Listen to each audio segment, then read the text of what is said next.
Interrogative sentences are questions that seek information and typically begin with words like who, what, where, when, why, or how. They play a crucial role in communication, allowing us to gather information and clarify doubts. Today, we'll explore how to convert direct interrogative sentences into indirect speech, following specific rules.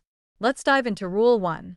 If a direct speech sentence begins with an auxiliary or helping verb, the joining clause should be if or whether. For example, consider the direct speech.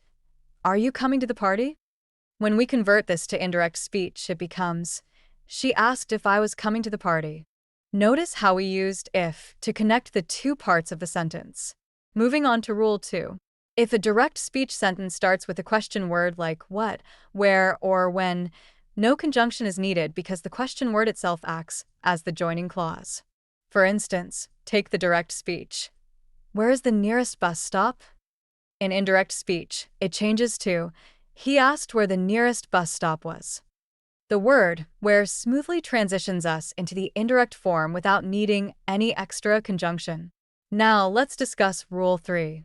When a question begins with a WH word in direct speech and includes the negative form of the verb, to do, we must retain to do in the indirect question.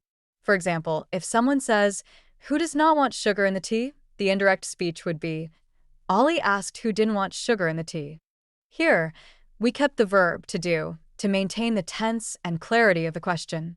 Finally, we have Rule 4. Reporting verbs such as said or said to change to inquired, asked, or demanded in indirect speech. For example, if the direct speech is, can you help me? It can be reported as, she asked if I could help her. This change not only reflects the nature of the inquiry but also enhances the formality of the sentence. In summary, mastering the conversion of direct interrogative sentences to indirect speech involves understanding these rules. By applying them, you can communicate questions more effectively and accurately.